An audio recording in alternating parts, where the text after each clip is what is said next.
स्वागत है दोस्तों आपका हमारी एकेडमी में। देखिए मैथमेटिक्स सेक्शन हमारा कंटिन्यू है और डे 2 है ये रिवीजन का। और इसके अंतर्गत हम क्या कर रहे हैं, आर एस अग्रवाल के चैप्टर वाइज जो एक्सरसाइज है उसको सॉल्व कर रहे हैं, कोई क्वेश्चन नहीं छोड़ रहे हैं। और इनसे ही क्वेश्चन आपके एग्जाम से बनता है, चाहे आप अब ग्रुप सी की प्रिपरेशन कर रहे हो, ग्रुप डी की कर रहे हो, रेलवे की कर रहे हो, या किसी स्टेट एग्जाम की कर रहे हो, या आप कोई भी एग्जाम का प्रिपरेशन कर रहे हो, चाहे सी सेट की भी प्रिपरेशन कर रहे हो, तो इसी से बनेगा। तो ध्यान रखें 32 क्वेश्चन तक कल हम चर्चा कर लिए थे, ठीक है। आज हम 33वां क्वेश्चन ले रहे हैं, सीधे क्वेश्चन पे बढ़ते हैं, ठीक है ना। और वीडियो पूरा देखें, अगर मैथमेटिक्स आप सीरियसली समझना चाहते हैं तो वीडियो जरूर पूरा देखें, ठीक है ना। और यदि आप नहीं समझना चाहते हैं, आपका इंटरेस्ट नहीं है, तो आप छोड़ के भी जा सकते हैं, लेकिन जो देखना चाहता है वो पूरा देखें। अगर समझना है, हमें हमारे तरीके को समझना है तो पूरा देखें, ठीक। तो बच्चों देखिए बड़ा आसान है जो करने का तरीका है। पहला क्वेश्चन 33वां जो आज का है, तो इसमें देखिए इकाई का अंक निकालना, यूनिट डिजिट है ना, यूनिट डिजिट इकाई का अंक। जैसे हम कल भी बात किए थे 321 है, तो इसका इकाई का अंक क्या है, 1 है। तो ध्यान रखें इकाई का अंक, यूनिट डिजिट हमेशा यूनिट डिजिट पे ही निर्भर रहती है, इकाई का अंक हमेशा इकाई के अंक पे ही निर्भर रहेगा। अब देखिए इसमें इतनी बड़ी बड़ी संख्याओं को इकाई के अंक निकालने, इतनी बड़ी कैलकुलेशन करने की जरूरत नहीं है, पहले भी चर्चा कर चुके हैं। तो इस पूरे में निकालने के लिए 4 की घात, इसको देख लीजिए, 4 की घात 1793 और गुणा गया 5 की घात 317 गुणा गया 1 की घात 491 का इकाई का अंक। अगर आप इनके इकाई के अंक को ही निकाल लेते हैं तो इसका मतलब यूनिट डिजिट निकाल लेते हो, तो इसका मतलब आप क्या है, आंसर आपको मिल जाएगा, ठीक है ना। इकाई का अंक हमेशा इकाई के अंक पे ही निर्भर करता है, unit digit always depends on unit digit, ठीक। अब देखिए जो पता ही है आपको कि 5 अगर किसी संख्या का इकाई का अंक है तो उसकी कितनी भी घातें हो जाए वो इकाई का अंक हमेशा 5 आएगा। तो ये टेंशन तो खत्म हो गई। एक ऐसी संख्या है, एक ऐसा नंबर है जिसका पावर जितनी भी हो, घातें जितनी भी हो, इकाई का अंक हमेशा क्या आएगा, 1 आएगा। अब बचा आपके पास 4। तो करने का तरीका पता है आपको कैसे करना है। जो भी घातें हैं, जो भी घात है उसको क्या करना है, आपको 4 से भाग कर देना है। किससे भाग कर देना है, 4 से भाग कर देना है। अब देखिए 1793 है, 4 से आपने भाग किया तो 17, 4 चौको 16, 1 बचेगा 19, 4 चौको 16, ठीक है, 16 और 3 से इस बचा, फिर 3 लेंगे, 4 8 32 और 1 33, 1 से इस बच रहा है। तो किस फॉर्म में लिखता है, 1793 बराबर किसके हो जाएगा, बराबर हो जाएगा 4 गुणा गया 448। ये भाज्यता का नियम है ना, नियम डिविजिबिलिटी नियम है जो, उसके हिसाब से तो ये इसके बराबर होता है, तो इसकी जगह ये लिख देंगे, ठीक है ना। भाजक गुणा गया भागफल प्लस शेषफल, ठीक है ना, बराबर भाज्य, ठीक है ना। तो ध्यान रखें, तो इस तरीके से हमने लिखा, ठीक है ना। डिवाइजर और क्वोशिएंट कितना आया है और वो मल्टीप्लाई में कर देंगे, रिमाइंडर ऐड कर देंगे, तो वो बराबर होगा किसके, जो डिविडेंड है उसके बराबर। तो अब देखिए इसका क्या लिख सकते हैं, 4 की घात 4 गुणा गया 448 प्लस 1 लिख सकते हैं ना। अब ध्यान दें क्या करना है, 4 की घात 4 कर देनी है, 4 की घात 4 हो गया। तो जब पता है घातांक का नियम क्या कहता है, जब 2 घातें गुणा में हो तो घात पे घात होती है, तो 4 की घात 448 ये हम लिख सकते हैं इसे, ठीक है ना। घात पे घात बराबर ये हो जाता है।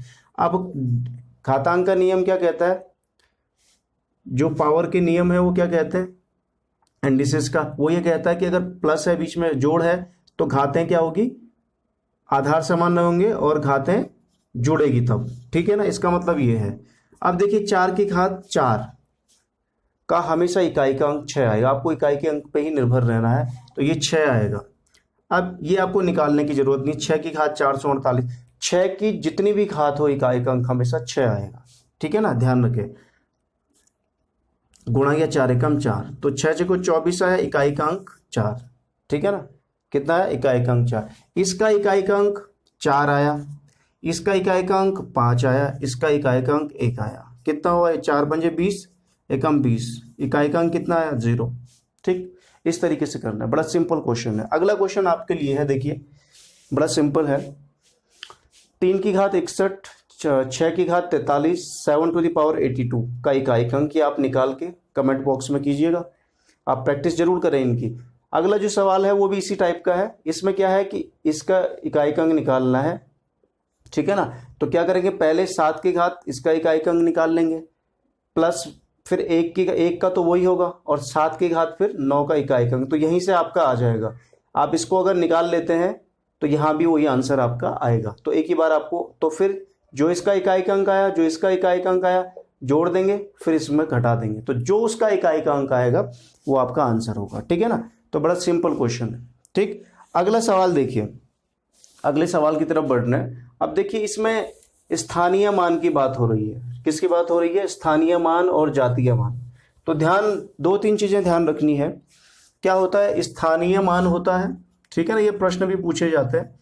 स्थानीय मान का मतलब इंग्लिश में अगर कहें तो प्लेस वैल्यू, प्लेस नाम से इधर स्थान, प्लेस वैल्यू, ठीक है ना। और एक होता है जातीय मान, इसका मतलब है फेस वैल्यू। अब सीधे सीधे आपको घबराना नहीं है, बड़ा आसान सिंपल है, आप कंफ्यूज नहीं होना है इसमें। स्थानीय मान कितना उसका स्थान का मान है, जातीय मान उसका वास्तविक मान कितना है, सीधे सीधे रियल वैल्यू क्या है। अब देखिए ये क्वेश्चन ही को ले लेते हैं, ठीक है ना। 689235, 689235। अब कह रहा है इसमें 7 का स्थानीय यानी प्लेस वैल्यू और जातीय मान का अंतर, स्थानीय मान और जातीय मान का अंतर ध्यान रखें। अब ध्यान रखो कि 7 का स्थानीय मान 689235, अगर इसमें 7 तो दिया नहीं है, 8 का लिख लीजिए, ठीक है ना। 8 का लिख लीजिए, 8 का, 7 तो है नहीं तो वैल्यू निकलेगी इससे। 8 का स्थानीय मान और जातीय मान का अंतर, तो ध्यान रखें 8 का जो स्थानीय मान होगा वो क्या होगा, देखिए 80000। क्यों हुआ ये? अंतर बोल रहा है यानी माइनस। जातीय मान कितना होगा 8 का? 8 ही होगा। आप समझ गए ना। स्थानीय मान जहां पे वो है उसके पीछे जितनी संख्याएं हैं वो 0 बदल दो, ठीक है ना, वो उसका स्थानीय मान हो गया। जातीय मान जो उसका मान है, जो उसका वैल्यू है, जो वो नंबर है, वो आंसर हो जाए। तो घटा दीजिए इसे, 10 में से 8 गया 2, है ना, क्योंकि यहां से लेंगे 10, फिर यहाँ पे 9 बचेगा, फिर यहाँ लेंगे 10 होगा, फिर यहाँ 9 बचेगा, फिर यहाँ लेंगे 10 होगा, यहाँ 9 बचेगा, फिर यहाँ 10।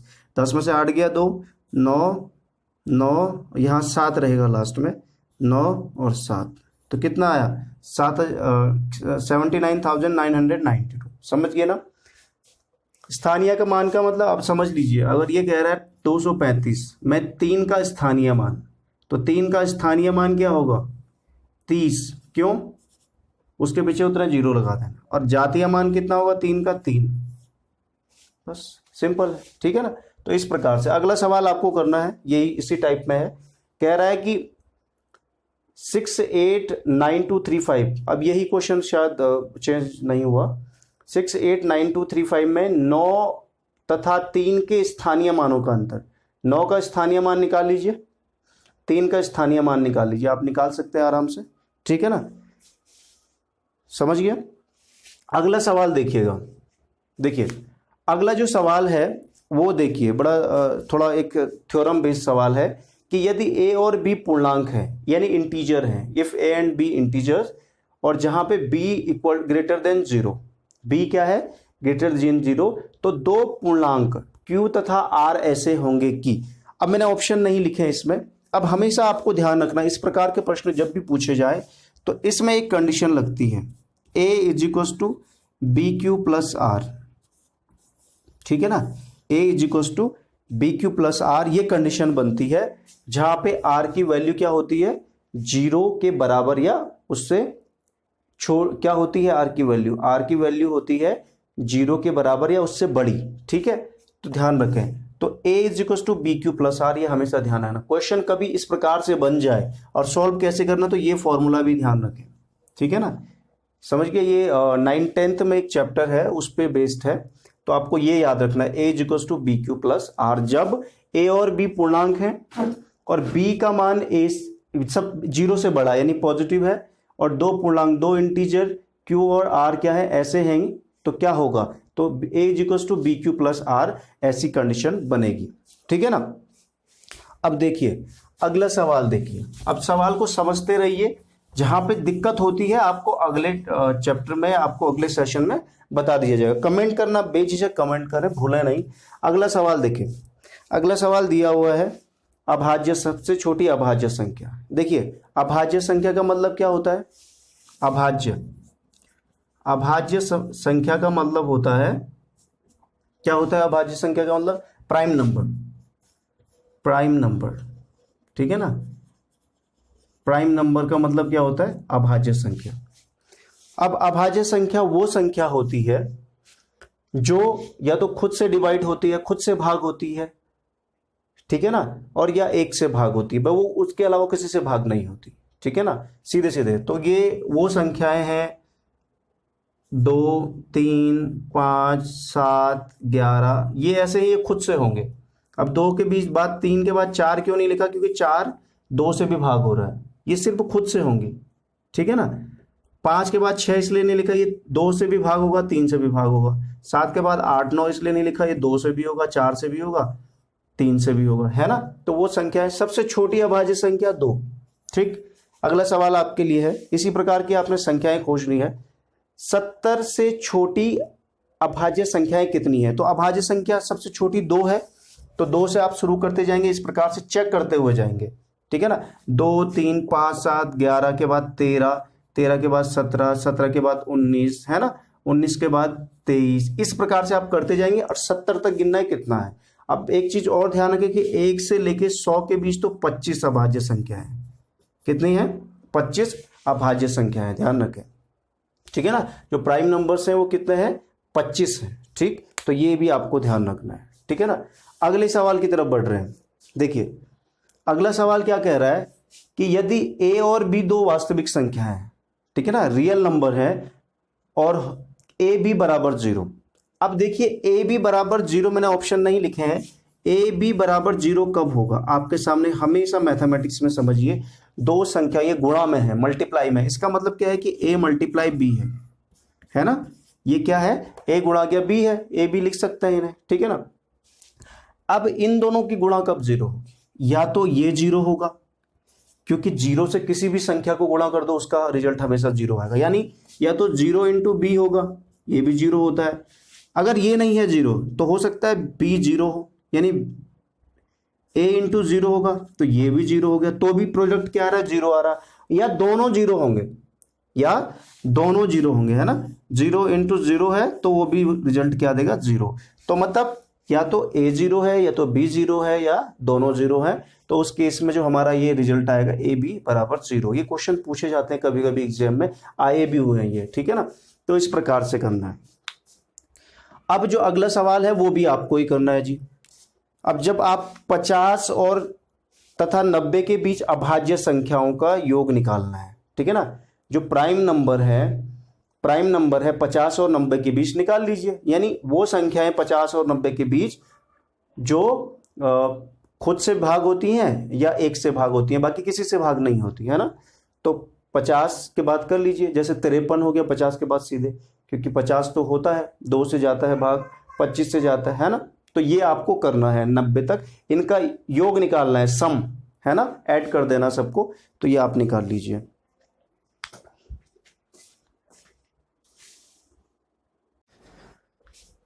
देखिए नेक्स्ट क्वेश्चन की तरफ हम बढ़ रहे हैं। क्वेश्चन आसान सा है। 110 तथा 120 के बीच कितनी अभाज्य संख्या है? तो ध्यान रखना है कि 110 और 20 के बीच जब हम जाते हैं तो हमें सिर्फ एक अभाज्य संख्या मिलती है, और वो है 113। ठीक है ना। सिर्फ 113 एक ऐसी संख्या है जो किसी संख्या से भाग नहीं होती है, सिर्फ खुद से या एक से भाग होती है। ठीक है ना। आप चेक करके देख लीजिएगा। ठीक है। तो इस प्रकार से करना है। अब आगे देखिए, अगला क्वेश्चन इंपॉर्टेंट है आपको सीखना कि कौन सी अभाज्य संख्या है प्राइम नंबर कौन सा है, कैसे चेक करेंगे। देखिए 485 प्राइम नंबर नहीं हो सकता। प्राइम नंबर वो नंबर होता है या अभाज्य संख्या वो संख्या होती है जो खुद से डिवाइड होती है, खुद से भाग होती है, तो या किसी और से भाग नहीं होती। लेकिन किसी भी संख्या के किसी भी नंबर के लास्ट में अगर 5 है तो वो 5 से भाग होगी ही होगी 100%। तो ये तो प्राइम नंबर नहीं है। ठीक है, बचते हैं ये तीनों, इन तीनों में से एक कोई है। अब आपको निकालना है कौन सा वो इनमें से है। अब इसके लिए आपको क्या करना पड़ेगा, जांच करनी पड़ेगी, इन्वेस्टिगेशन करना पड़ेगा, है ना, कि कौन सा इनमें से चोर है। ठीक, तो आप देखिएगा प्राइम नंबर निकालने का तरीका क्या है। अगर 221 के लिए मैं चेक करना चाहूं तो सबसे पहले 221 से बड़ी कोई संख्या किसी संख्या का वर्ग है या नहीं, ये देखो। तो पहले देखो 221 से थोड़ा बड़ी संख्या, नजदीक से वर्ग वाली संख्या कौन सी है, तो 225 किसका वर्ग है, 15 का, 15 का वर्ग। ये तो सीखना ही पड़ेगा, वर्ग एंड वर्गमूल में समझ जाओ। 15 का वर्ग, इसका मतलब 15 का वर्ग जो है वो बड़ा है 221 से। ठीक है ना, समझ गए ना। क्या करना है, जिस संख्या को पता करना है उससे सबसे नजदीक का बाद वाला वर्ग निकालना है, पूर्ण वर्ग। तो वो 225 है, 15 का वर्ग। ठीक है, अब इसका फायदा क्या है कि 15 से छोटी जितनी अभाज्य संख्याएं होंगी, कौन सी हैं, 2, 3 प्राइम नंबर, 5, 7, 11, 13। ठीक है, ठीक है ना। अगर इनमें से किसी संख्या से ये विभाजित हो जाती है तो ये प्राइम नंबर नहीं है, अभाज्य संख्या नहीं है। अगर हो जाती है तो क्या हो, अगर हो जाती है, डिवाइड हो जाता है तो ये प्राइम नंबर नहीं है। और अगर डिवाइड नहीं होता है तो ये प्राइम नंबर, 2 से तो नहीं होगा ये डिवाइड, क्योंकि ये विषम है, लास्ट में ऑड नंबर है, और ये इवन नंबर, तो इवन नंबर से तो इवन नंबर होता है। 3 से चेक कर लीजिए, 3 से जब आप 221 को भाग दोगे तो 3 सत्ता 21, एक बचा 11, नहीं जाएगा, पूरा पूरा नहीं होगा, 3 3 9।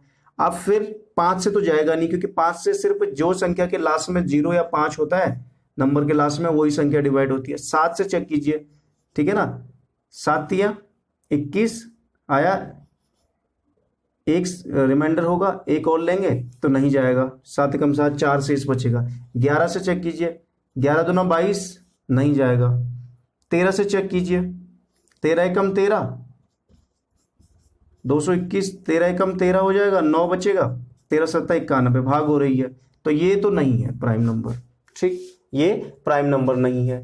373 पे चेक कीजिए, 373, इसके बाद वाला कोई बड़ा नंबर, जो इसके बाद वाली कोई नजदीक की संख्या जो पूर्ण वर्ग हो, तो 400 है, 20 का वर्ग है ना, तो ये 20 का वर्ग इससे बड़ा हुआ, ये ग्रेटर देन का साइन है, 20 का वर्ग बड़ा है 373 से। अब 20 से छोटी जितनी भी अभाज्य संख्या है, जितनी भी अभाज्य संख्या आप चेक कर लीजिए, 2, 3, 5, 7, 11, 13, 17, 19। ठीक, अगर इन संख्याओं से ये विभाजित हो जाती है तो ये भी प्राइम नंबर नहीं होगा।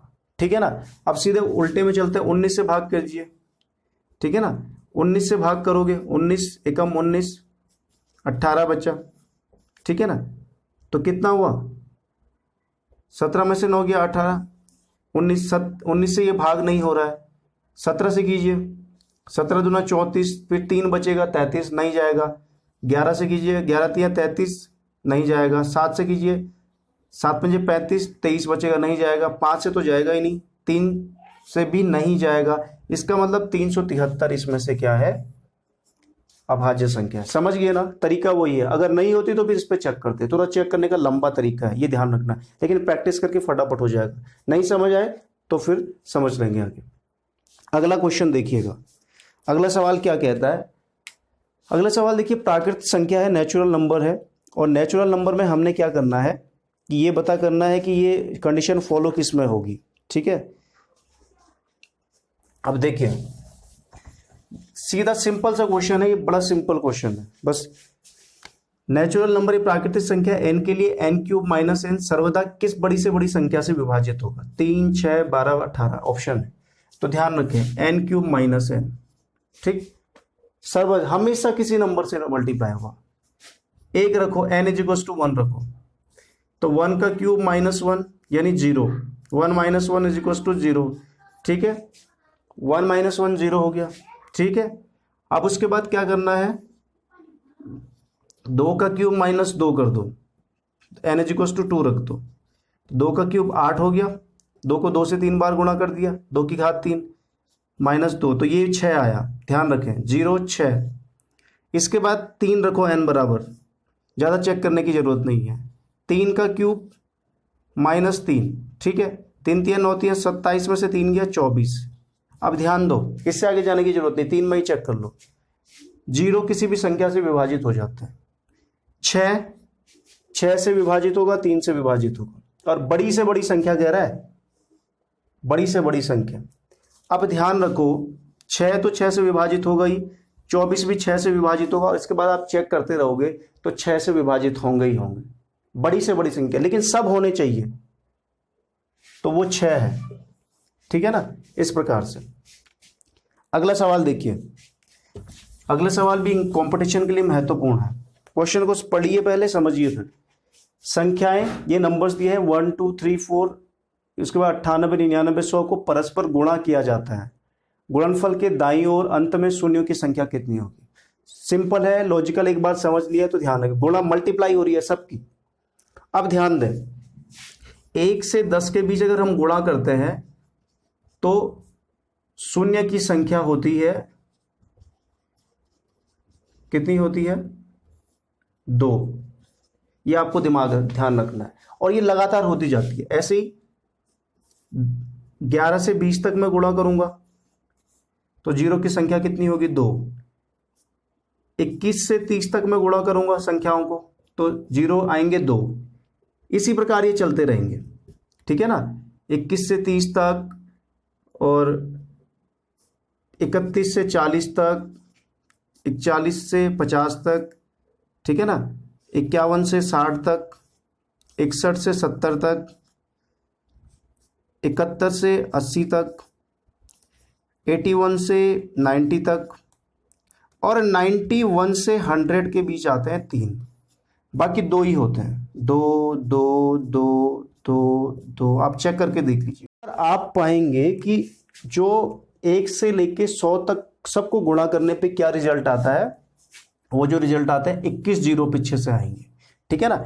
1 से लेके 90 के बीच, क्योंकि 1 से लेके 10 के बीच 2 आते हैं, तो इस प्रकार 1 से लेके 90 तक जो कितने होंगे, 9 बार आएंगे 2, ठीक है ना। 9 दूना 18 हो जाएगा, ठीक है ना, 18 बार 2 आएगा। अब 18 जीरो आ जाएंगे, और 91 से 100 के बीच 3 जीरो आएंगे, तो 18 और 3 21 जीरो आएंगे टोटल, ठीक है ना, 21 जीरो टोटल आएंगे। इस चीज को भी ध्यान रखना। अगला क्वेश्चन देखिएगा, देखिए ये क्वेश्चन देखिए, भाग की एक क्रिया में भागफल 403, भाजक 100 तथा शेषफल 58 है, भाज्य कितना है। इस प्रकार के क्वेश्चन जब भी आते हैं तो ध्यान रखें, एक फॉर्मूला ध्यान रखें, भाज्य बराबर भाजक गुणा भागफल प्लस शेषफल, ठीक है ना। ये फॉर्मूला है, ये इसका वीडियो बनाया जा चुका है पहले भी, और आप अगर बेसिक से बिल्कुल समझना है तो उसको देखिएगा। इसको भाजक को इंग्लिश में कहते हैं डिविडेंड, डिविडेंड, ये भाजक को कहते हैं डिवाइजर, भागफल को कहते हैं, क्या कहते हैं भागफल, कोशिएंट, और शेषफल को कहते हैं रिमाइंडर, रिमाइंडर, ठीक है ना, रिमाइंडर कहते हैं, ठीक।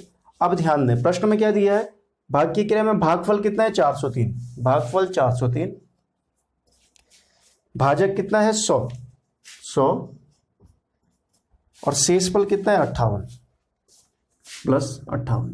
आपको क्या निकालना है, भाज्य, तो निकाल लीजिए, इसको इसमें गुणा कर दीजिए और ये जोड़ दीजिए, ठीक, आंसर आपका आ जाएगा। तो इसमें गुणा करने की जरूरत ही नहीं, सीधे 403 एकम 403, 2 जीरो पीछे से लगा दो, और प्लस का 58, तो ये आया 40,358, ठीक। इस प्रकार से क्वेश्चन करना है, ठीक। अगला क्वेश्चन देखिएगा, 48 को किस संख्या से भाग करने पर प्राप्त गुणनफल 173 और 240 के गुणनफल के बराबर होगा। किसी ऐसी संख्या से भाग कर रहे हैं कि जो प्राप्त गुणनफल होगा वो 173 और 240 के गुणनफल के बराबर होगा। प्राप्त गुणनफल ध्यान रखें, कोई ऐसी संख्या है, इन दोनों का जो गुणनफल है वो 173 और 240 के गुणनफल के बराबर है। मानो वो संख्या x है, तो x वो संख्या है, तो 48 को जब हम x से गुणा करेंगे तो वो किसके गुणनफल के बराबर आ रहा है, मल्टी प्रोडक्ट के बराबर, 173 और 240 के, ठीक है ना। तो हमें x का वैल्यू निकालना है, तो x का वैल्यू आ जाएगा, इसको नीचे ले चलो, इसके 173 गुणा गया 240, बटे 48, ठीक है ना। अब देखिए कट सकता है, 24 10 अंगे 240, 24 दूना 48, 2 से 2 पंजे 10, इसका मल्टीप्लाई कर दीजिए, 5 तियाँ 15 का 5, 1 हासिल, 5 सत्ता 35 और 1 36, 5 एकम 5 और 3 8, 865 आंसर आ जाएगा, है ना। तो इस प्रकार से करना है क्वेश्चन, ठीक। अगले सवाल की तरफ बढ़ रहे हैं। देखिए अगला क्वेश्चन क्या है, अगला क्वेश्चन भी काफी इंपॉर्टेंट है। 3428 में से कौन सी न्यूनतम संख्या घटाने पर प्राप्त संख्या 13 से पूर्णतया भाग होगी। 13 से भाग करने की बात हो रही है, कोई संख्या घटाने की बात हो रही है, कुछ चीजें देखनी है आपने, और किसको 3400। इसमें कौन सी ऐसी नंबर घटाना है, सब्ट्रैक्ट करना है कि वो 13 से डिवाइड हो जाए, 13 से भाग हो जाए। अब देखिए इसका तरीका क्या है, आप इसे ना 13 से भाग कीजिए, 3428 को 13 से भाग कीजिए। सबसे अच्छा तरीका इसका ये है, 13 से भाग कीजिए, 13 दूना 26, 26 और 8 34, फिर 2 लेंगे 82, 13 पंजे छक्के 71, ठीक है ना, 13 पंजे 65, 13 छक्के 78, 78 कितना हुआ 78, तो निकालिए 4 बचा 48, 13 तिया 39, 39 आएगा, ठीक है ना, 39 और 9 48, तो 9 हासिल बचा। अब देखिए क्या कह रहा है, इसमें से कौन सी न्यूनतम संख्या घटाने पर प्राप्त जो संख्या है वो 13 से भाग जाएगी। अगर मैं इसको 9 को घटा दूं, जो शेषफल आया है, तो ये पूरा पूरा डिवाइड नहीं होगा, यहीं पे खत्म नहीं हो जाएगा। तो इसका मतलब जो इसको अगर हम घटाते हैं इस संख्या में से, तो फिर ये पूरा पूरा इससे डिवाइड हो जाएगा, ठीक है ना। इन क्वेश्चन में ऐसे ही करना है।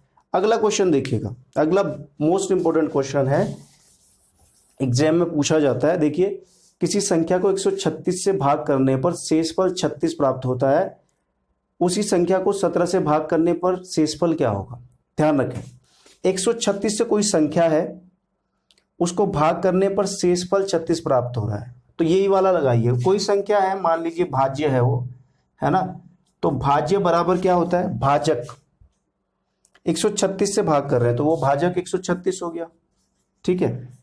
भाग करने पर शेषफल 36 प्राप्त हो रहा है, से भागफल नहीं पता है तो कुछ भी रख, एक्स रख लीजिए, प्लस शेषफल कितना प्राप्त हो रहा है, देख लीजिएगा 36 प्राप्त हो रहा है। ध्यान रखें 17 से भाग करने पर क्या होगा। सीधा तरीका इस क्वेश्चन का क्या होता है कि आप इनको 17 में तोड़िए, ठीक है ना, 17 से इसको भाग दे दीजिए, 17 में इसको तोड़िए। अब देखिए कैसे, देखिए